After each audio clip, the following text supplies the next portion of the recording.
Hello and welcome to today's Simple Stamping Saturday project. I hope you're having a really good weekend so far. The forecast for the UK is kind of mixed, so who knows. And we have clocks changing tonight, technically at 2 o'clock tomorrow morning, but we get an extra hour in bed. Just need to remind my husband that we get an extra hour. It doesn't mean we get up an hour earlier. Anyway, let me flip the camera down and show you what I'm going to be making with you today. So today I am using the Gift of Giving stamp set. I have done a Simple Stamping Saturday with this set before using the Gifts from Santa stamp. I still need to use that stamp, which I haven't done yet, but today I'm going to be using the Have a Cup of Cheer stamp. And as ever, I'm using a note card and envelope. As ever, I've forgotten to turn on one of my lights. There we go. So the envelope just has this little sprig here on it. So there's 1, 2, 3, 4, 5 stamps in the set. So you've got these stars as well that you can use as a background if you want. But I've used this for the envelope, and I'm going to be using this for the inside. And it looks like that. So all coloured with the new assortment 1 of the watercolour pencils, actually only using 4 of the pencils to do the colouring. So let me show you how I've made it. I have my note card. I do need a spare envelope, which I thought I had out. Yes, I do. 1 spare envelope. So I'm going to use Memento ink because to move the ink around, I've used the colour lifter, which is my favourite way of moving the colour, excuse me, moving the colour around. I just think it gives you a better finish than using the blending pen. The blending pen is great if you want to pick up colour from an ink pad, but for moving the watercolour pencils around, if you're not using watercolour paper, then I think the colour lifter is best. So Memento ink, and we've got a nice clean stamp. I'm going to pop that to one side whilst I stamp the envelope. So I've got that done as well. Now ideally I like to leave the stamping for a little while before am I in camera? Only just before I colour, but obviously for the sake of the video I will keep going. The reason I say that is because although this is a relatively quick drying ink, it's not bone dry instantly, so there is a little bit of, there's a possibility that I might end up smudging some of the colour of the stamped area, and as we've got this quite large sentiment, I would be tempted to leave it for a while. The other thing you can do, and I will do that, is use your heat tool if you've got one. Personally, I think a heat tool for simple stamping is not going to be in your simple stamping arsenal, but I will just give it a quick blast to help. And that's on the lower of the 2 settings. But for me, the whole point of simple stamping is that you don't need to use much. So I've got my colour lifter, I've got my watercolour pencils, I've switched out the blue, which is now just called blue, for real red, and you'll realise why I've done that later. I'm going to start by colouring with red, but I'm actually going to use the candy cane first. I'm going to work back to doing the whole mug because of that whole issue of bleeding. Now this is a very new set, so the points aren't actually at the point, which is a little odd. So I'm adding colour, but not, let me see if I can zoom in. I think there is about where my zoom is. Yes, so let me just, so I'm leaving a gap here between the 2 blocks of colour because I do want there to be an area that is hit with light, and you can see that on here, that there is this little area just here that is a bit paler. Hopefully you can see that. If not, you can see it over on the photos on my website. But let me come back up, because otherwise I will forget that I'm on Zoom and end up working over here and you won't be able to see what I'm doing. So, and I'm just colouring, I'm adding red to every other stripe. So whether it's a large stripe or a narrow stripe, I'm just adding red.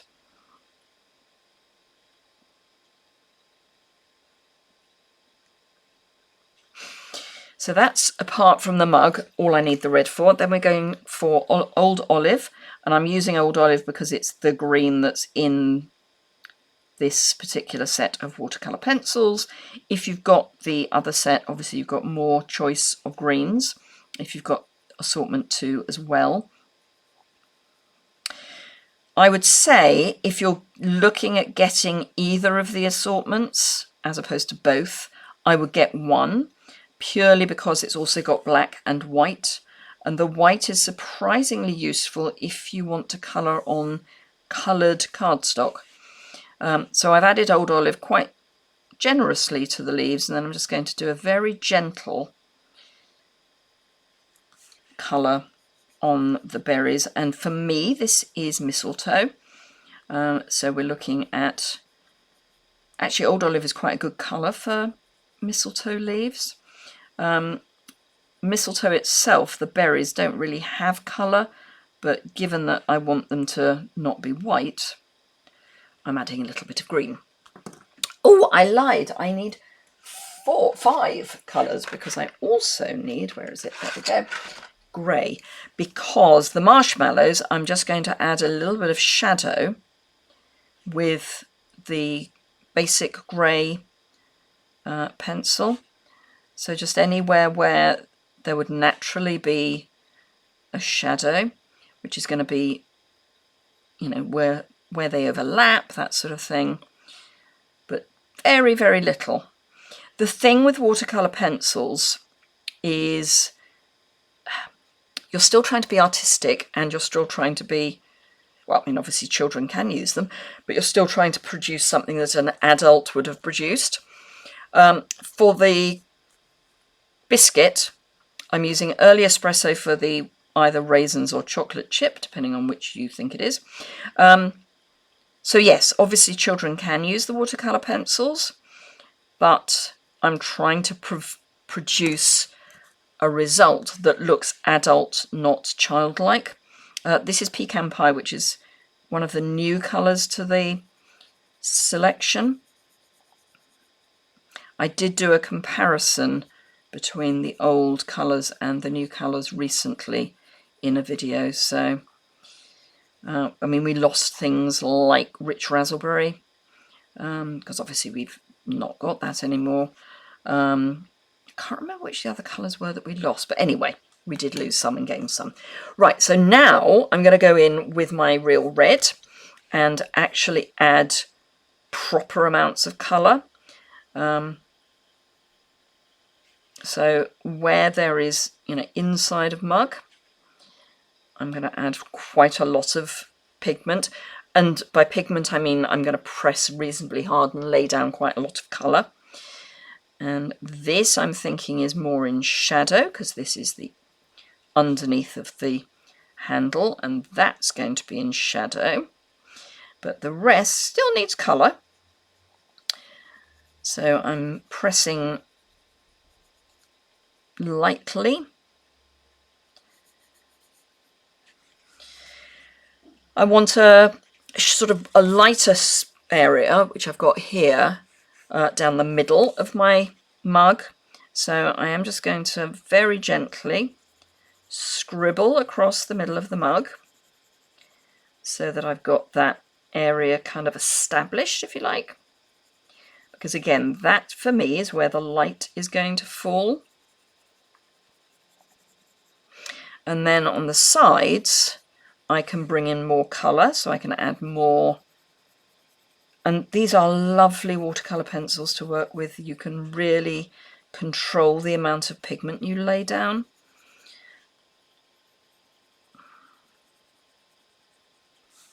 And even if you don't use them as a watercolor pencil, just use them as a crayon, what we would have called crayons in my youth.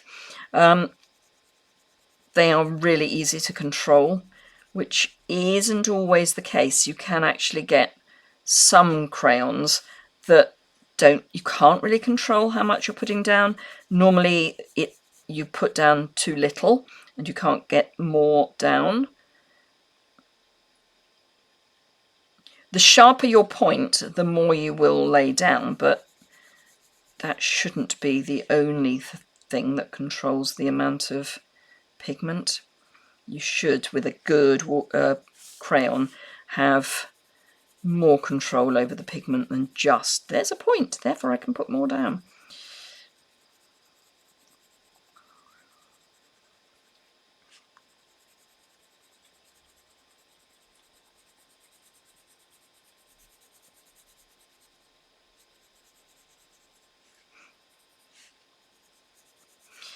I'm going to add a little more at the base because that again will have more shadow.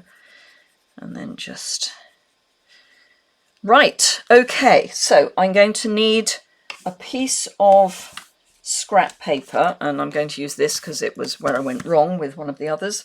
And because I need something to colour off. And by that I mean that when I use this, I want to make sure that all that's coming out is the alcohol, not the colour that I used previously. And I'm going to start with my candy cane, and I'm just very gently, and I'm working from the outside in, but not really pushing at all on the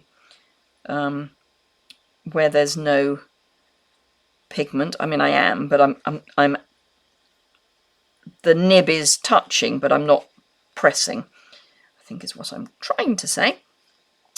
And then I can move the pigment around for the inside of the mug, like that. And I'm then going to scribble off, because I'm then going to do the rest of the colour and then go back to do the outside of the mug. So we've got shadow coming in there with the basic grey. So I'm just starting at the edge and going up, or starting at where the overlap is and going out, so that there's most of the pigment where I want the shadow, and then I'm just pushing the rest into the marshmallow, if that makes sense. And then we'll do our raisins or our chocolate chip. For me, this would be raisins. Probably for everyone else, it will be chocolate chip.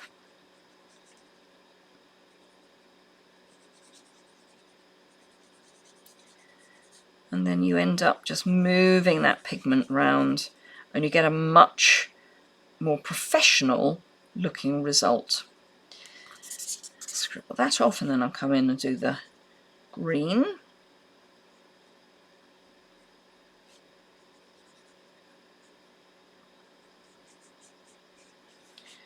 And I'm doing the leaves first, then I'm going to scribble off and do the berries. What I should probably have done is done the berries and then go straight into the leaves. That would have taken forward planning, which is never my forte. Just be careful, particularly where there's red around, that you don't go over the line and pick up a colour you don't want. Right, so now for the mug. And again, I'm starting with that thick layer of pigment and then coming out, so we get more intense colour where there is more pigment.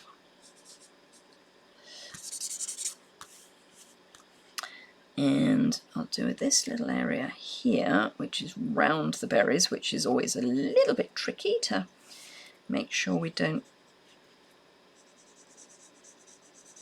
mix colours. So I'm going to go around the outside of my mug with the bullet tip. Then I'm going to go in with the brush tip to do the rest. and I will probably have to blend more. Let's get rid of that. Switch ends, make sure that's, so there's blue, but it's a stain, not a colour. And then I'm starting where there's more pigment and bringing it across. And again, start where there's more pigment and bring it across.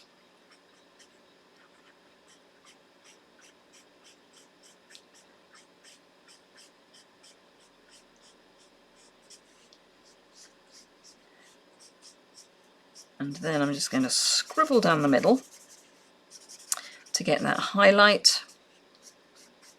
And actually, that looks pretty good. So scribble off. Fold my card. I even know where my bone folder is, which is rare. If you do not have a bone folder, I mean a good quality, this is made of shin bone, get a bone folder, even if it's not shin bone. You need something that's hard. Sorry, I have a cold nose. You need something that isn't going to dent and cause issues. But do get a decent bone folder. They are not expensive. I'll put it on my shopping list for today so that it's easy for you. So there we go. This is the one I prepared earlier. This is the one we've just made together with the envelopes. So let me bring in my next two. And you may think I've got these the wrong way round, but I will explain why I've put them this way around. So this is my first one. So I've used stamping blends this time rather than watercolor pencils, and I've done two. So I've done one in real red, one in boho blue. I've done one that is more of a chocolate chip and one that's more of a raisin, oatmeal raisin cookie. Added some of those lovely glitter sequins, some of the Fa La La La La paper from the Bold, Merry and Bright papers, basic black layer around both elements. So that's that one. This one is up on dimensionals, so I've just overlapped them. And this one you may think is the easier of the two, but it isn't, because what I've done with this, it's flat. I stamped this one first, but without the sentiment in the middle, because when you stamp that with the sentiment in the middle, you get that. Because what I'm doing is using the mirror technique. So you stamp onto, I will show you, you stamp onto a silicone mat. So let me show you what I mean.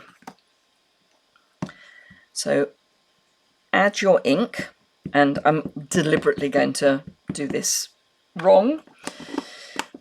So stamp. Your ink is then there. You get a piece of paper, card, and rub across the back. Try not to move anything while you're doing this. Just apply pressure. And don't go backwards and forwards without holding it very firmly in place, because the silicone mat will creep when you go backwards and forwards. Ask me how I know. Right, so there we are, and in fact I have crept a bit there. This is what you do not want to do, because we've ended up with a lovely impression apart from that bit there, but we've got the sentiment the wrong way around. So what I had to do was ink up, clean that away with a wet wipe and a piece of kitchen paper so it was dry, stamp, then do the reverse image, so without that bit in the middle. Then I had to stamp just the sentiment, put it onto my silicone mat, put another silicone mat on top so that it was then mirrored again to then lay over here. Because had it been a photopolymer stamp, that would have been easy to just ink up that bit, but because it's red rubber, not so much. And now that we don't have a stamp positioning tool, it also makes it harder, because with a stamp positioning tool, I could have sorted it out, but we don't have one. So that's why this one is harder. So I stamped this, I made a mask with our masking paper, stamped the one that is real red behind it, and then coloured as before. Now for this, I actually used the light balmy blue for the shading on the marshmallows, because it just looked a little nicer. But that's why that one is my second version. Anyway, I hope you've enjoyed seeing those. Let me pop them in place so you can have another look. Get the ink pad out of the way. So we've got our blue and our red. You can now see why I did a blue and a red. In fact, let's pop those so that they just sit happier. There we go.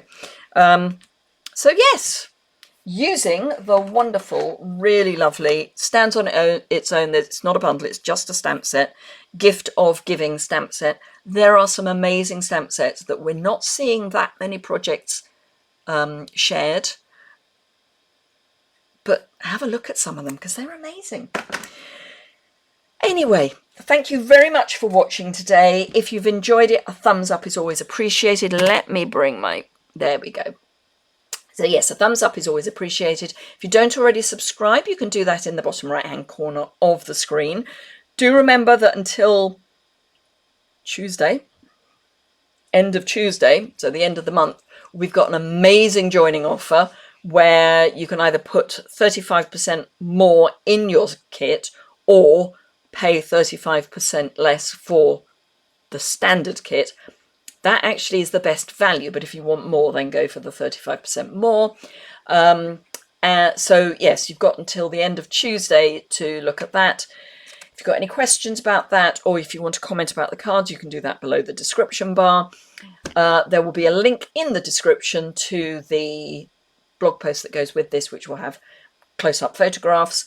Have a fantastic rest of your weekend, and I look forward to seeing you again very soon. Bye for now.